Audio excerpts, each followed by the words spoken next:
Hello, hello, hello. Welcome to Kernels of Truth, brought to you by Progress Kentucky. Thank you so much for joining us this week. We've got a just jam-packed episode. We got important news coming to you. We've got a couple of amazing experts. Thrilled to be joined by two of our long-time regular guests, both experts in their fields and deeply engaged in how the General Assembly is proceeding. So we're going to have Lane Boldman with the Kentucky Conservation Council, and then Jason Bailey with the Kentucky Center for Economic Policy. So really some good information coming your way. Really excited to share those folks with you later on in the episode. But before we get into it, we want to just, check in and make sure you're ready to organize to fight the Trump MAGA regime and turn Kentucky purple. The first thing I wanted to share, if you have missed the news, I hope you haven't missed the news, but I am more than happy to share the news. We've got a date set for our next No Kings March and Rally. That is going to be Saturday, March 28th. We are proud, thrilled, excited to be part of the Lexington No Kings Coalition putting this event together. We will start at 1 o'clock at the Courthouse Plaza, where we've been doing all of our mass mobilizing events here in Lexington. And as folks know, we are aiming to get to the Chenoweth rule, right? So sociologist Eric Chenoweth has done the math and the research and has determined that if 3.5% of a population is organized in ongoing resistance to an authoritarian regime, that regime will not survive. So we can crumble the authoritarian regime, that Trump MAGA regime, if we get 3.5% organized in ongoing protest against the regime. So what that means for Lexington, the magic number is 11,550, which I think we got pretty close to. I think we're really close to 10,000 folks. But of course, if you look statewide, it becomes a bit more daunting. So 3.5% of Kentucky's population of 4.6 million people is 161,000 people. I think we got to over 30,000 people in the last No Kings. But yeah, our work is absolutely cut out for us. So I hope you, I've got a link for you. We'll put it in the chat. We'll put it in the show notes, and you can click on it whenever you like. But it's really important that you do click on it and figure out where the closest event is for you. And if you see that there is no close event, then maybe you should organize a close event, because we got to get to that huge number. We're going to have them close at hand for a lot of folks. But of course, we welcome you in Lexington, and I'm sure there are other locations around the Commonwealth that would be fantastic and excited, for you to join them. So yeah, get your crew, get your softball team, get your Sunday school class, whatever, however you hang, get them together and get them active and organized, right? So, and of course, we're building around, kind of the ongoing effort to flip the 6th congressional district, which is centered here in Lexington. We have been working with Peaceful Bluegrass Resistance and other fantastic activists around the 6th district. We've been doing postcarding events down in Richmond. We've done a couple of those. We'll do another one. We've been doing postcarding events at the West 6 Barrel Room in Lexington. Those are the first Monday of every month at 6 o'clock, and then the first Saturday every month we are in Richmond. So we got a great group getting together at the library there. So really cool stuff. Great opportunities to get active, get involved. Please make plans to join us. No Kings will be the kind of most upcoming opportunity, a few weeks out there. But if you want to help our Flip the 6th campaign, you can do that in a few different ways. Show up on that first Monday or that first Saturday, or you can also make a donation. So maybe you don't like to write postcards. Maybe your handwriting is atrocious. We do have, we got to buy a lot of stamps, because if we want to get to mail out 20,000 handwritten postcards urging folks to get involved, that takes a lot of stamps. I don't do math, but my understanding is, 20,000 times 61 cents is more money than I think we have in our checking account right now. So if you want to make a donation, that would be amazing. All right, let's move on. Let's check in with our co-host. Very thrilled to be joined this fine episode by your friend and mine, Chris Priest. Hi, Chris. How are you? No, doing well. And I do some math, so I'll tell you that is $12,810. That is, in fact, more than we have on our checking account. So we're gonna need. I think a lot of people have been. I mean, it's not like we need a big check for that because people have been bringing stuff in when they show up, which is awesome. But if you want to write us a check for $12,000, you can do that. You can go to ActBlue. It's secure, and we will put it to work on our Flip the Six campaign for sure. We probably don't need $12,000 in postage, but there are other things we absolutely need for this campaign. So. Right. But yeah, thanks for doing the math, Chris. That's what happens when you have a science teacher as a co-host. Yeah, I don't mind doing a little bit of math. Hello from Berea, Kentucky. You didn't say who was on your biting list. Do you want me to go first? Why don't you go first, and then you go with your biting list, and then I'll go with mine. Right. I do encourage you all to come out. If you can't make the No Kings rally, like I'm not going to be able to make it because I have an event to work. What event is that, Chris? The Lexington Comic-Con. I will be selling my chocolate and my comic books that I publish. I think selling the chocolate is just the cover story for you to go to the Comic-Con. Is that? Well, I mean, when you're working it that way, you don't get to run around and enjoy it quite. Oh no, that's true. It's definitely not as much fun if you're working. But here, how awesome would it be if people come to our event and then go to the Comic-Con, or go to the Comic-Con and then come to our event? Because I would love to see a lot of people dressed up as Avengers or the Rebel Jedi Alliance, right? That's seems very in keeping. And the Rupp Arena Center, I forgot what that whole complex is called, but that's really close to that's downtown. That's really close, so they could. Maybe the march swings right by it, and we can just get all the Comic-Con people to come on out, get all the cosplay folks to show up. How awesome would that be? Have a league of Mandalorians marching in front. Let's make that happen. I don't know who we need to call, but I'm looking at you, Chris, to figure that out for us. But also, if you like writing postcards, we've done the writing postcards things, and it's really nice to be around a group of people doing the good work that it takes to get out and contact people to flip this district, to get real representation. Absolutely. Absolutely. It was fun. It's a good crew. Anyone who shows up for a postcard writing party to flip a district to get rid of a Trump bootlicker, those are my kind of people. Really. Community. On my biting list this week, something that happened a couple weeks here in Berea. We have a city council member named Ronnie Terrell who decided to break kind of some rules and wear his Andy Barr campaign shirt to a city council meeting. I know that's compared to what's happening nationally, that may seem a little low on the totem pole, but I find that rather disgusting. That's gross. Yeah, that's gross. Who supports that bootlicker? And especially as an elected official, in doing your official duty as an elected official. Come on. Yeah. Have some class, buddy. What's this person's name? Ronnie Terrell. Ronnie Terrell. Yeah. You're terrible, Ronnie. Ronnie Terrell. Terrible Terrell. Fortunately, I think he said that this is his last turn, so I don't think he's going to try to seek re-election again. So there's maybe that's why he's letting it all hang out. He doesn't have to worry about keeping people happy. Yeah, probably. I mean, I think his age is getting up there, and probably he's like, maybe I should enjoy some golden years, not doing enjoy it with your family. Go spend time with your family, and not trying to spread the gospel of Andy Barr, that horrible human. Anyway, right. So that's a good biting list. I got a biting list for my biting list today. And this is a little bit of a teaser for a story we talk about later. It's Jason Petrie, who is a Republican representative from Elkton.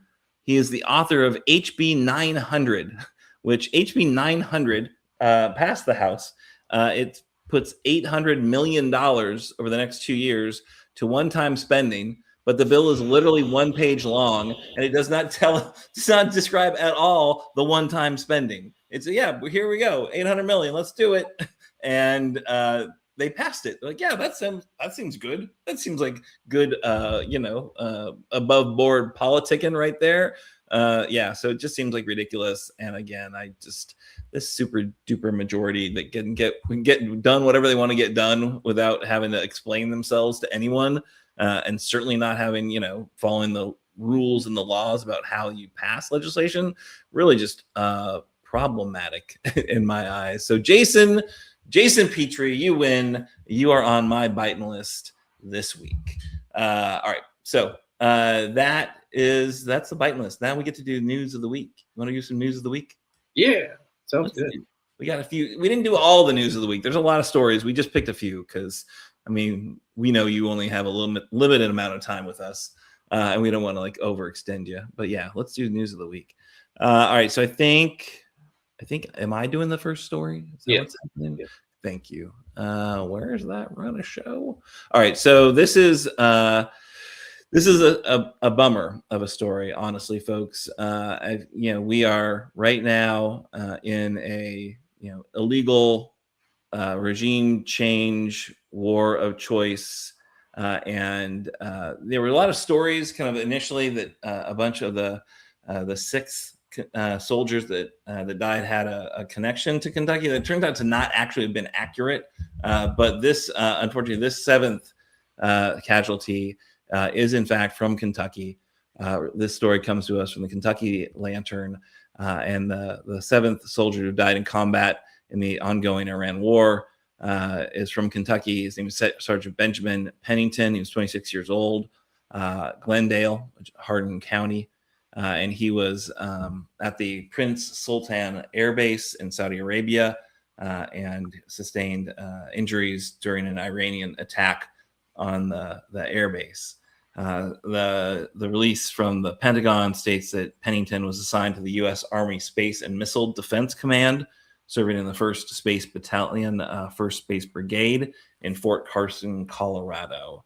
And a lot of folks, all the elected officials pitched in to say how, he was a hero and he sacrificed everything serving our country. That's what Andy Bashir said.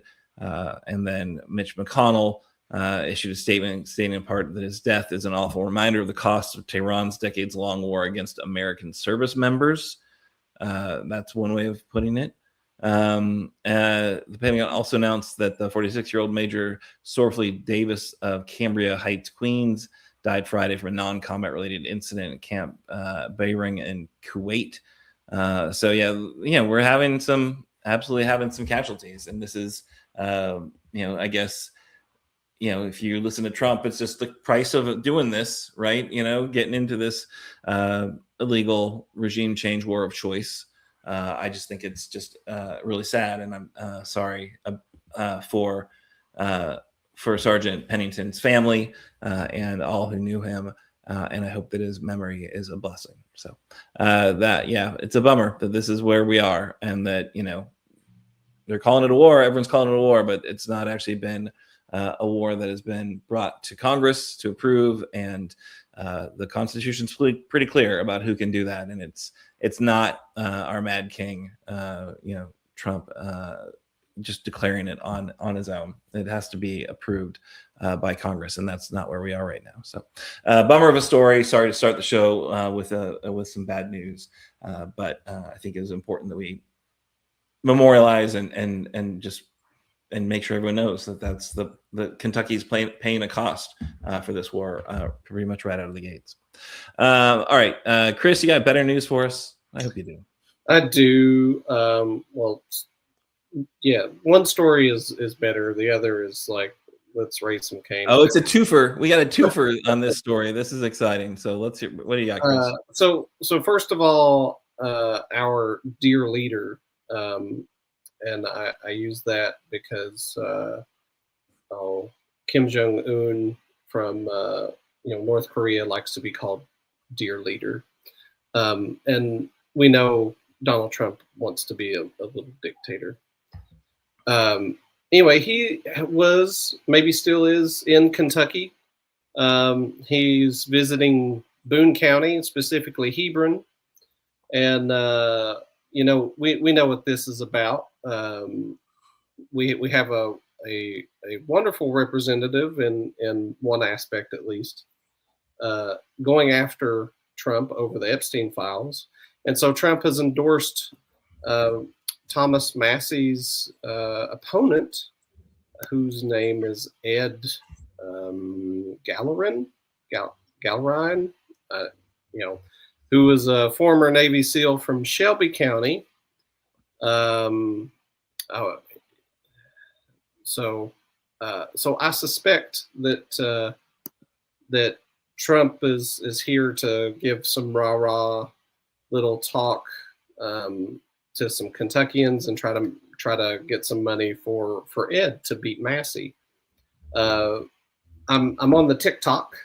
If any of you all are, with the new ownership, I've been getting a lot more Kentucky relative videos, and I saw at least 2 creators asking people to go and sign up for tickets for this event. Now, I think this event's already passed because it happened earlier today, I believe. But yeah, they were asking people to sign up for tickets and not go, so the place would be completely empty. And which I totally support, because Dear Leader doesn't need an audience. He might be here for another reason too. There's a second story that came out yesterday that the Kentucky Elections Board moves to dismiss a suit by the U.S. Department of Justice that was seeking voter data from Kentucky. So part of Dear Leader's initiative to try to steal the midterms is to get voter data from as many states as possible. Now, I find it weird that he really wants Kentucky's data so bad, considering how far red it went during his election. But nevertheless, he wants all the data that he possibly can. And when we're talking about voter data, he wants the registered voter data that links people with their social security numbers, and their voter ID and all that. So this is the U.S. government doesn't have that data. That's held by the state, and the state runs the elections. But gripping authoritarianism, Trump wants the U.S. Department of Justice to start handling more of that information, and you can make inferences as why. But anyway, the good news there is that the state is saying is looking to dismiss, or moves to dismiss the case from the Justice Department, stopping that. So what do you think, Aaron? You're muted. Yep, I'm muted. Somebody's got to do it. Kimberly's not here, so I guess it's my turn. All right. So I hope accepts that move to dismiss, because I think the law is relatively clear. I'm not a lawyer, so I don't know that for sure. I also do know that Michael Adams has rejected these efforts, which I think is important, right? That he is a Republican elected official that knows that this is garbage, and that that it's not in his job description to hand that data over. So yeah, glad to see all of the resistance to this effort to capture data, which everyone and their brother who's paying attention is freaked out about the midterm elections and whether or not they will proceed kind of smoothly and legally and without jackbooted ICE and other agents surrounding precincts where a lot of folks of color vote, right? That's the kind of concern. And I know people are pushing, Department of Homeland Security to pledge they would not do that, and they would not deploy troops in that fashion. And they've, resisted, right? So I think all the things that are happening with the elections have everyone kind of up in arms and pretty uneasy, right? Because the only way we get to remove Trump's power is flip one or both chambers of Congress, right? And the only way they can stop us from doing that is by, getting in the way of free and fair elections. So, his entire move where he wants to pass the SAVE Act before he does any other piece of legislation, signs any other thing in the law, which, SAVE Act would cut, vote by mail. It would put all these other crazy requirements in terms of voter ID, ID that a lot of people don't even have, right? So it's just like all these horrible efforts. I think the SAVE Act would probably bite them in the rear end on if they actually did pass it for the November elections. But it's just this ridiculous overreach, right? So everyone's freaked out about elections. I think it's with good reason. But things like Michael Adams and the Board of Elections pushing back on those overreaches gives me some sense of like, okay, we got a lot of people on our side to have free and fair, good elections, right? Yeah. I think I read an article saying that the SAVE Act is dead in the Senate.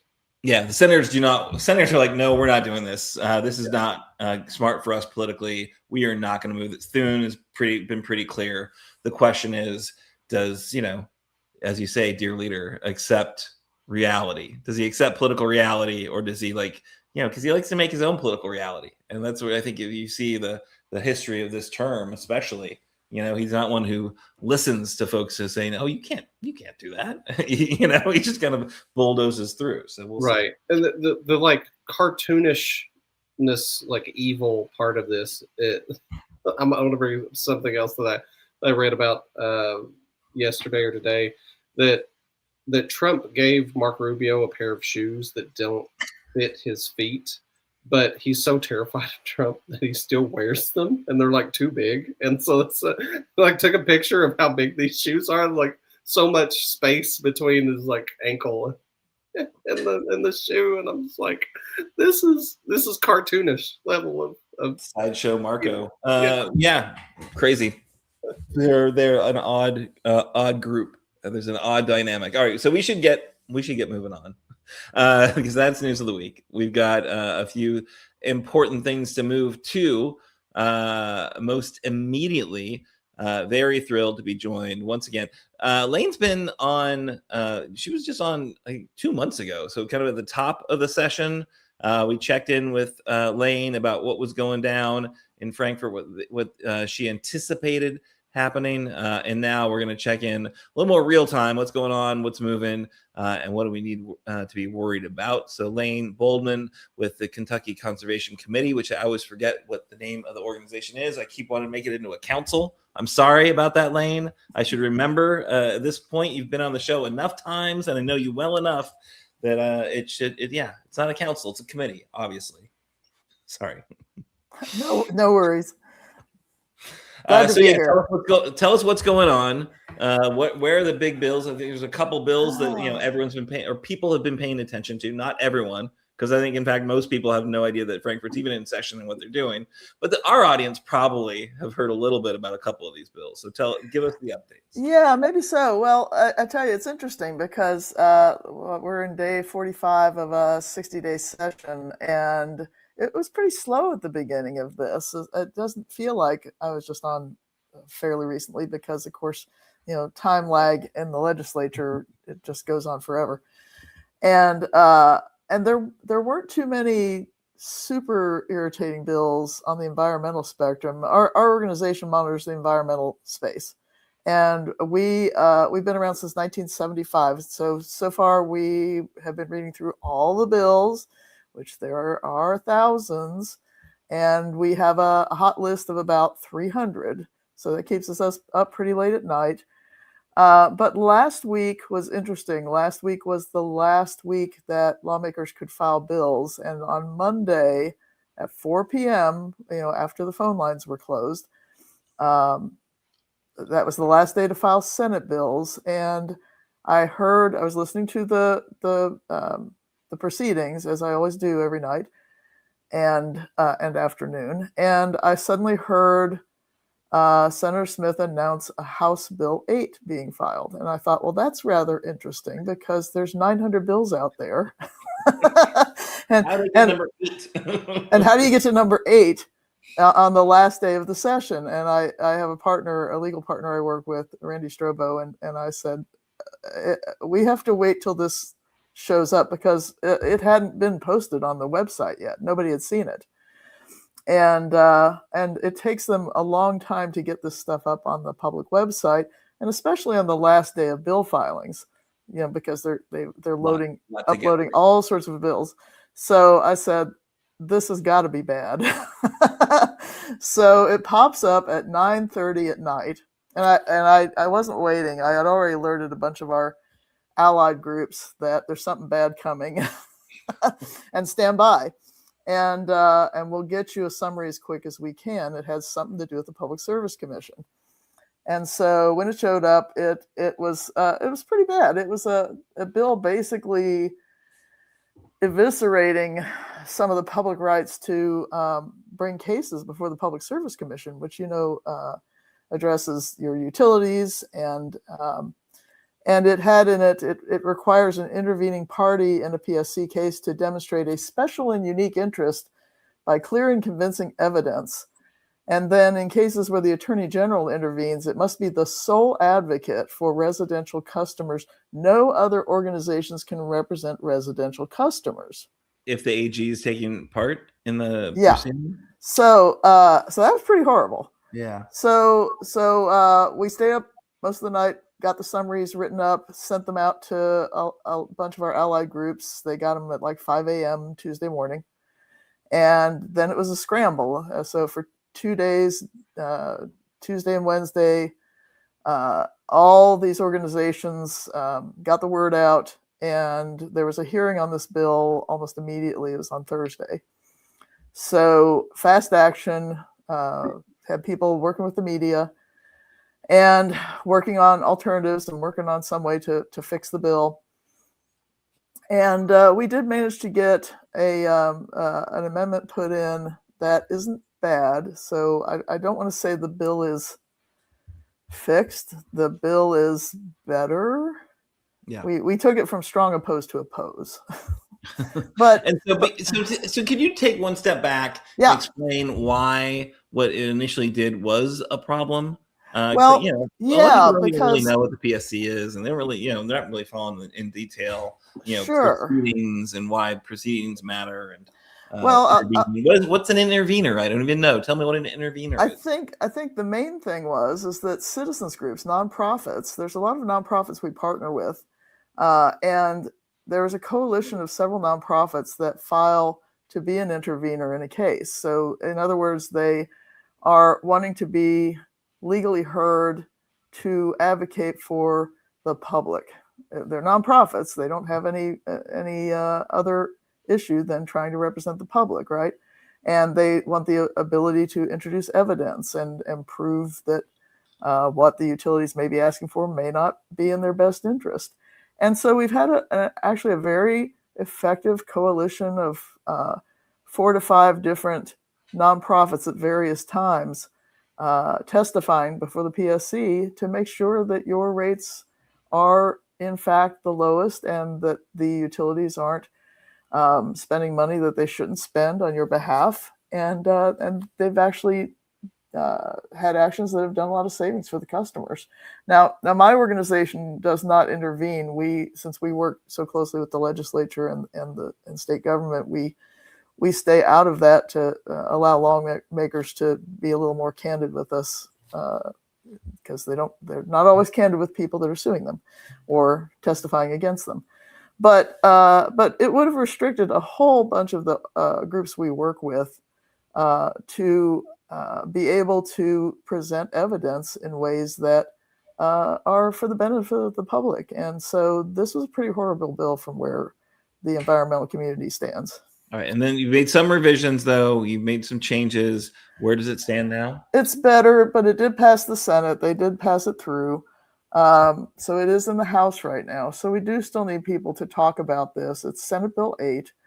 And it impacts your rights as a consumer to have independent citizens groups speak on your behalf. Now, some of that has been fixed, or at least better. But, they should really hear from constituents about this, because it's not the excuses they used for even introducing a bill like this were pretty weak. Yeah. And they want to water down the governor's power as well to appoint commissioners. The governor's power as well, yeah. So there were a couple of really bad bills that came in the last week, and this is what happens at this time in the session, right? We're so late in the session now. They're creating situations where it's making it very difficult for advocacy groups like ours to not let something slip under the radar. And so now it's like tons and tons of bills, last minute amendments, last minute changes, and we have to be able to track all of them. There's a whole bunch of shell bills, which are bills that are just could get swapped out with other language on short notice, but they're basically hollow bills. And we're tracking about 40 of those right now because they include statutes that involve environmental issues. So they're really keeping us on our toes this week, and next week will be the same, I'm sure. Don't you think, though? I mean, you've been there for 50 years. Don't you think like they're just going to pick up the phone and say, "Oh, hey, Lane, there was this thing you guys should probably check out because, yeah, it's going to screw over the environment." Well, yeah, but what's sad is the public couldn't have even seen this bill before that they almost voted on it. Yeah, and that's going to be happening a lot. Yeah, these shell bills and the way they cut corners with the readings and how quickly they, subs, and it's not the most inspiring process if you are concerned about, good government and our democracy having some transparency. It's really terrible. And so as a follow-up to this, there were two bills in particular that we had a lot of concerns about. That was one. Another one was environmental administrative regulations. Now an average person isn't going to know what the heck that is, right? Yeah. But this one, it was Senate Bill 178. And what it does is it basically eviscerates what's called the precautionary principle. Well, again, who understands what that is? But what it does, it puts the risk of environmental harm on the public rather than the entity causing the harm. So, like if a chemical company causes harm to you, then it's the burden's on you now. I mean, it's pretty fundamental. So that one was also awful, and we started scrambling on that one as well. But there's other bills like this, and so what we decided to do, because we had so little time to plan, and we were busy just trying to fix the bills, that we also decided, well, let's do a webinar. We don't know where these bills are going to be by March 16th. That was the quickest we could pull this together. So it's a coalition of 4 groups: Kentucky Conservation Committee, Kentucky Resources Council, Kentucky Sierra Club, and Kentucky Waterways Alliance. We are all getting together on March 16th, 6:30 for kind of a town hall so we can let people know about those 2 bills again, where that stands, and any others that come up at the last minute that are particularly troublesome. Now, a lot of these groups have their own Facebook pages and things, and have bills that their lists kind of differ, but we all care about clean air, clean water, the public's right to address those issues, and so we'll kind of break it down on March 16th. We got a sign-up page. And then I'm working on some other things. Like there's some issues that I'm probably paying more attention to than others, and vice versa. One of them is a nuclear bill that's going through the House right now. It's in the House now. It's already been through the Senate. And if you haven't caught up with nuclear energy, if you're about my age or so and don't remember the days of duck and cover and how to protect yourself against nuclear radiation, we are trying to make sure that people are up to speed on what the latest is. A lot of people may support nuclear because it's a low carbon energy source, but so much of the technology depends upon people being trained well and having good oversight and regulations, and that's really not happening at this point in time. So we're doing a couple of things. First off, the Public Service Commission is asking for comments about nuclear, and they're going all over the state. They've already been in Moorhead, and there's also going to be public meetings in Lexington and Bowling Green, Louisville, and Paducah. And so if you're interested in commenting on that subject, we've got a nuclear webpage on our website. We also have all the information about the public meetings, but I'm also doing some field trips up to Cincinnati. In the suburbs of Cincinnati, there's a site called the Fernald, formerly nuclear processing plant, now a nature preserve, because you really can't live there anymore. But it has a long history of handling nuclear in the day. And it's also a nice little birding area, so you can go there and watch the birds and then learn about this horrific history it had. But it's a nice park. It's a great exhibit.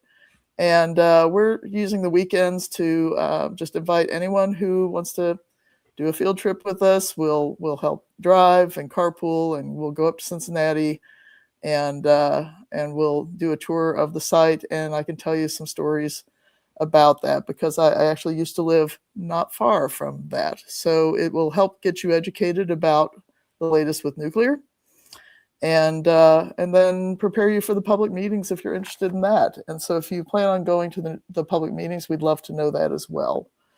So all of these events coming up, we've put an event page up on our website, and you can check them all out. And if you're not otherwise going to Comic-Con or No Kings, and Chris asked me what my brother's name is. My brother is a cartoonist, Craig Boldman. Jughead is his jam, and so you may have met him. He does the daily Jughead strip for those that still have it in their newspaper. Oh, wow. So you can check him out. He might be at the Comic-Con. I don't know if he's doing it, the Kentucky one this year, but he makes the rounds. So anyway, you got this event in Cincinnati, so you can check it in the Cincinnati area, so you can check out. You won't be irradiated if you go to this event. We will carpool up there at everyone's leisure. We'll just, whoever wants to go, we'll escort them up, and we'll kind of walk them through the site, and you can learn all about the good, bad, and really strange stories of the Fernald Preserve, now a birding area. So the Fernald, though, you're not going to be irradiated. I'm going to ask you that one more time, Link, because you didn't answer the first time I asked it, and I just want to make sure that we're not encouraging people to do something that they're going to regret later when they can't. No. Everyone wear your lead clothes. No, well, some of the material is still on site. It is buried, but they have a nice little exhibit that shows you that after you go through about 14 layers of various substrate, there is nuclear material still there. Yikes! All right, well, and that's, you're doing this in conflict with No Kings. Is that what you're telling me? No, I'm doing it on call any Saturday or Sunday. There isn't No Kings. Okay, well, don't do it on that Saturday, because everyone should be at No Kings. Yeah, we won't do it during the No Kings, but you are welcome to. We can run you up there anytime. This is on call. On call. I love that. Will you stop at the REI in Cincinnati? Is it That's on the actually way? On the other end of town, so they probably located in the better place. But it is a nice REI, and so I'll do a plug. Our organization, if you've never heard about us, we're kind of more of a back-facing organization. We help other organizations with environmental issues, particularly in the legislature, and we totally depend on donations and memberships, because we are a 501c4, which means we can do unlimited lobbying, but it also means you don't get a tax deduction. But that's life. Somebody's got to do it. Well, we are also a C4, so I can commiserate on that one. Yeah. But a lot of people don't care about tax deductions; they just care about doing good work. And that's why really. Here at Kentucky Conservation Committee, you guys do an annual fundraiser. You do the Wild and Scenic Film Festival. I've always tried to make it to that one. That's always fun. Just doing good work all the time. Thank you, Lane, for always being available to catch us up with what's going on in the legislature. Appreciate that update. Sign up for the webinar, sign up for the nuclear field trips, and if you're going to the nuclear public meetings, we'd love to know. Yeah, awesome. Thanks, Lane. I'll get to see your brother at the end of the month. Awesome. So always appreciate Lane sharing their expertise, sharing their information. They do a lot of really important work, because as they just detailed, like, it's a mess there in Frankfurt, and they are definitely not trying to draw attention to some of the worst bills that they are seeking to pass, right? So you got to be really paying attention. So I think Lane stays up awfully late a lot of nights in the legislature. So right, such dirty tactics. Like they can't just be upfront about the dirty things that they yeah, want. yeah, you've got a super majority. If it's really important to you, you're going to get it through. Why do you have to obfuscate what your agenda is really about, huh? Why you got to do that? Exactly. I mean, not you. You don't do it, Chris. No one's going to be able to answer us that. It's because they do have some small modicum of shame left, apparently. All right. So next up, we're going to go turn to an interview with Jason Bailey. I did that earlier today. I think really always excited to have Jason share, his take on what's happening. There's been some movement in the budget bills, so really an important time to check in with the Kentucky Center for Economic Policy, let's roll that right now. Well, thanks so much for joining us, Jason. We always learn so much about what's going on with the budget when we have a chance to chat with you. So we're over the halfway point in the session, and budget bills have been introduced. There's been action. I want to just get your take on kind of where we sit right now and what people need to be watching for. Yeah, so the House has passed their initial version of the budget. They put forward a first draft sort of earlier in the session that was met with a lot of criticism. They made some changes to that, although it's still largely a budget that makes cuts, and we can talk about why that is. But they did pass that recently, so the budget is over in the Senate now. The Senate will introduce their own version that will, be based on what their priorities are, and then eventually the budget will make its way into conference committee, and eventually free conference committee, where the final version will come out. So the process has started, but we're even though we only have about 3.5 weeks left in the session, we still got a ways to go before it's done. And you guys have done a lot to kind of share some of the concerns you've had about that initial budget draft, and you kind of kept up with the process along the way. Where do you think it's made some improvements, and then where do you think there's still lots of room for more changes?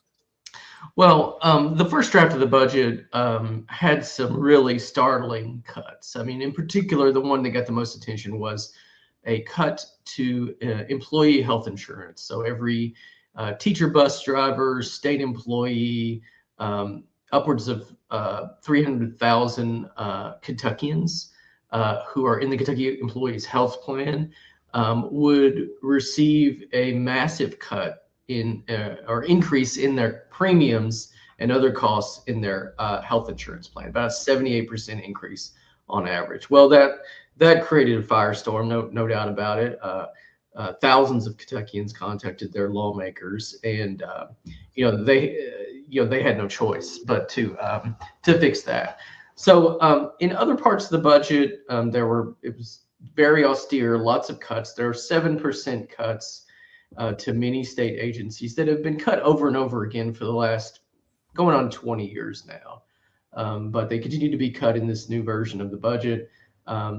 There's a real big shortfall in Medicaid in the original version. It's gotten a little better, but we're talking about a big, dramatic shortfall in the Medicaid program that's a program where we leverage federal dollars to pay hospitals and providers to provide care. And it's already being cut at the federal level by under the One Big Beautiful Bill Act and to a very severe degree. So to have the state also potentially shorting that funding is really scary. I mean, we've had 2 maternity centers, birthing centers in Kentucky announced that they're closing as a result of the Medicaid cuts already enacted at the state level. And I fear that, we have 35 rural hospitals at risk of closure. So these are the kind of cuts to the Medicaid program that are very concerning for access to health care, where we've actually made some progress since the Affordable Care Act. Well, that's a good point. So the One Big Beautiful Bill Act, big ugly bill, they really did make deep cuts, significant cuts to a number of programs that our state residents rely upon.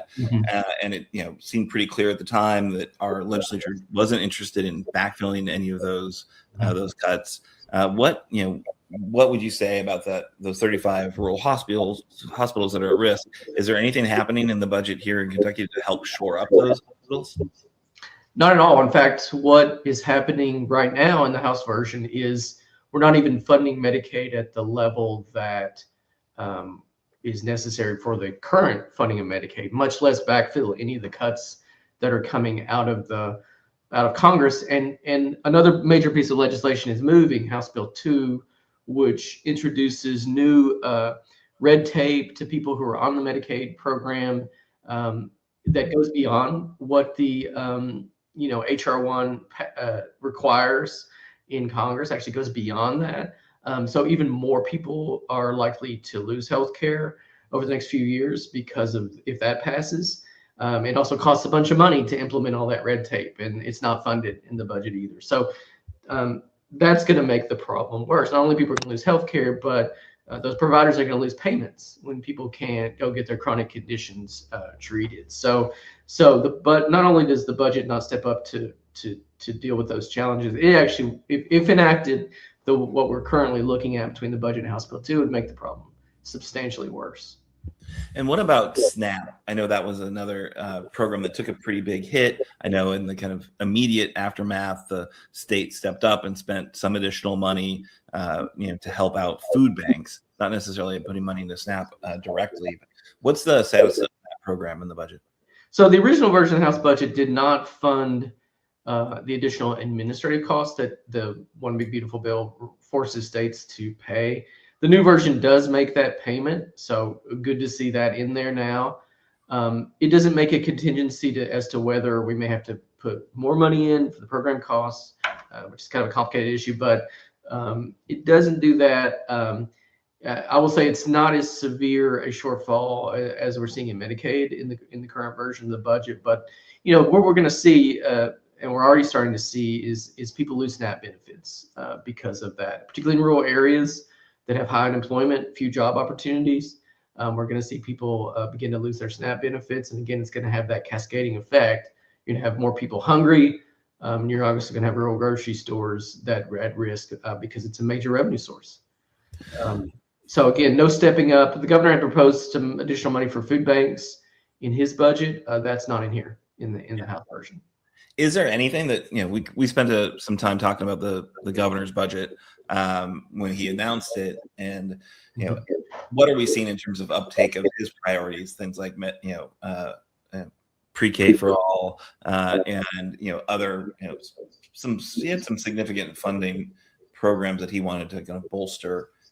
Whether that was making sure there's money for folks to not get their electricity bills cut off, things of that nature. Have any of his priorities been picked up by this House or the Senate? The governor had proposed about $1 billion on sort of affordability, one-time affordability efforts, as you say, like with helping with utility costs, helping with health insurance costs, people whose costs are skyrocketing on Connect, helping with food costs. None of that is in the House budget. They have yet to reveal that money came out of our Budget Reserve Trust Fund. They've yet to reveal their plan for how to use the Budget Reserve Trust Fund monies or any of those monies. Apparently they are going to do that, but it looks like it's going to be on capital projects, not on affordability efforts to help Kentuckians struggling with high costs. And then another priority of the governor is to expand preschool, head toward pre-K for all. There's no increase in preschool funding in this budget. In fact, there's not funding that was in the last budget, about $40 million to help keep childcare centers open, private childcare centers. And we have a lot of concerns about that because, we've already seen a big decline in the number of childcare centers. That market is basically broken. And even the funding in the last budget is not in here so far for that. So potentially steps backwards on early childhood care and education. But it does seem like they're passing some spending bills right now. It seemed like in the House, at least, they passed what was it, 800 million for what exactly? I don't know. This seemed very interesting to me. A really short bill that put $800 million. Was it into transportation projects? Well, that's the money from the Budget Reserve Trust Fund. We have a very large Budget Reserve Trust Fund. And what they've done is pass a bill that says they intend to spend $800 million on projects yet to be revealed. And you know, this is often the politics of the state budget, right? It is every lawmaker, even the most conservative, anti-government lawmaker, has a list of projects in their district that they want funded. You know, roads, buildings, various things. So the reason that there's no specificity is because that will be laid out as other priorities are negotiated and votes are won on different bills. So that's or purchased. that's part of that. I mean, that's been part of the political process since the beginning of time. The issue, though, you know, the biggest thing we're concerned about with all this is that we're having cuts in our budget because lawmakers are reducing the individual income tax. And this is the first budget where we're really starting to see that. That's why we're cutting all these things, or we could be cutting all these things. But they continue to be crafting a budget that is at least partially eyed toward potentially doing that in the future. So they add over $600 million to that budget reserve trust fund, the reserves, the rainy day fund, and it's already one of the biggest in the country. So there's money that is coming in revenue that they're just not spending, that they're putting in there. And the only reason to do that when there's so many demands that are unmet in this budget, so many needs that are unmet, is to try to hit the triggers that they've created to pass more income tax cuts, which, as we've said over and over again, roughly 60% of those tax cuts go to the wealthiest 20% of people. So these are tax cuts for the wealthy. So we've got a lot in this kind of trust fund, this rainy day fund. They've pulled some out for, kind of unallocated programs and projects that they'll kind of divvy up later as they seek to get everyone's approval for, the overarching legislative priorities of the GOP supermajority. Where are we at with the kind of education funding? I know you guys are strong supporters of efforts to bolster education funding in the state. I think that the goal was to put about 717 maybe million into additional education programs. Any of that showing up? No, this budget, it really continues the trend of the last 20 years of the state pulling back its own funding for public education, as the version that passed the House. SEEK is the school funding formula. It's one of the largest items in the state budget. About 82% of school districts will receive less SEEK money from the state in 2 years than they do this year, once inflation is taken into account in this budget. So that continues a trend of eroding state funding. We're still not funding school transportation, which is a state law actually requiring the state to pay those costs. They haven't done it since 2004. This budget continues not to do it and shorts it by $93 million. And it freezes funding in a lot of other areas. So it is not a good education budget as introduced. It does not make progress on the kind of issues we talked about. And in fact, there are other bills moving in the General Assembly that really limit and cut off the ability of local school boards to raise revenue on their own. So at the same time, state funding is being shrunk. Potentially, if those other bills pass, school boards are being told, no, you can't do this, you can't do that. That's a real problem for our districts when you have teacher pay falling behind, shortages in various staff, and kids with a lot of needs, especially coming out of the pandemic. Well, so it doesn't seem like this is, overall a budget that's moving our state forward. It definitely seems like, there's a lot being done right now so they can hit their triggers and continue to cut the taxes on the wealthy. And I wonder what you think are the best ways for the public to engage in this process and make sure that at the end of the day, we get a budget that's more reflective of the needs and the values of our Commonwealth. I think the best way at this point in the process is to advocate for specific needs that there's a shot of getting. For example, school transportation is an area where, the cost of taking kids to and from school, the buses, is an area where the legislature has shown some willingness to kind of go back. They have increased it the last few budgets. I think getting to that 100% funding is something that can be done. I think funding for things like kinship care, where the legislature has already passed a law requiring that, grandparents and close family members that are taking care of kids that would otherwise be in foster care should be, provided help to do that. That's a bill the legislature passed, I think, unanimously, but it's not funded in this budget. So I think there are some specific things like that. The more people can focus on areas, like higher education is being cut by 16% in this budget. That's going to increase the cost of college for everyone who wants to go. The Medicaid shortfall is a real problem when it comes to healthcare.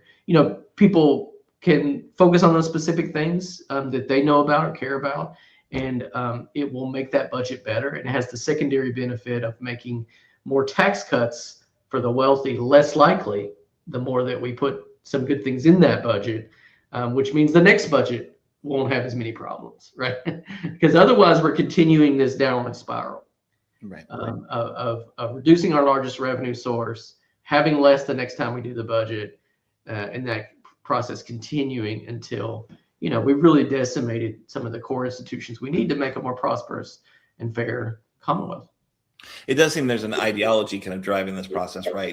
But then it kind of is confronted with the real needs of communities, which these communities are, in fact, the constituents, even of these super right-wing legislators who, are all in on the theory, but when they're confronted with realities, seem to, maybe give pause, and hopefully. I do think there is more, more pause going on now. I think there's a chance that we can stop more tax cuts and sort of end this so-called march to zero. I think we have a shot at doing that. So that's good news, or at least it's sort of stopping bad news, right? And then there's the question of sort of how we build and put forward an agenda that really, actually asks the wealthy to chip in, so we can improve things that we need to, to make a better Kentucky. That's the next step. But, I do think reality is crashing into the ideology, especially for those legislators where, public school and the hospital are the biggest employers. I think they have a real conundrum in front of them that I think many are starting to grapple with. Yeah. Well, I know that as we turn to the more proactive vision, that you'll be helping lead the way, and we're always grateful of you sharing your time with us and your expertise. And thanks so much. And I hope that the session gets more hopeful as we move forward, and that people answer that call to get involved and pick up the phone on the programs that they care most about. Thanks, Aaron. Appreciate it. Thank you, Jason. Take care. Bye. So that is our interview with Jason Bailey of the Kentucky Center for Economic Policy. Obviously, a great expert in the budget and how our state is spending money or not spending money, maybe more accurately. So that's the show. Thank you so much for spending some time with us online this week. I'm going to close us out with an encouragement that you do, in fact, pick up the phone. The Kentucky comment line, the legislative comment line is open, I think, from 8 to 6 or so, 8 a.m. to 6 p.m. It's 1-800-372-7181. We heard about some important pieces of legislation from Lane, from Jason. Really important that you use your voice and speak up for the programs that you think are important, and help us push back against some poorly thought through bills like SB 8, SB 178, fight for transportation funding for our students, and fight for them to actually spend the money, the SEEK formula, increase the SEEK formula so it can keep pace with at least keep pace with inflation, people. Anyway, so great show this week. Thanks to Lane, thanks to Jason, thanks to Chris, my stalwart co-host, who had to drop off tonight because it's bedtime for the kiddos. So Progress Kentucky is a nonprofit organization registered with the Kentucky Secretary of State and organizes a 501c4. If you remember that little conversation we had, we're affiliated with the Indivisible Project and Common Ground Kentucky Action, and we're also proud members of the Forward Kentucky Network. Thank you, Bruce Maples. Progress in Kentucky's goal is to educate, organize, increase voter turnout, and advance a progressive agenda through civic engagement. We're going to be back next week speaking with another great guest. And of course, we'll have our own usual updates on Kentucky political news through our own progressive views. Production of episode 250. That's it. 250. We hit 250. It was by me. We had a little bit of pre-production help from Parker Williams. Thank you very much, Parker. And then Nate Orshan wrote and performed our theme song. You can find more information and music at natosongs.com. None of those songs are about the North Atlantic Treaty Organization, just cautioning you there.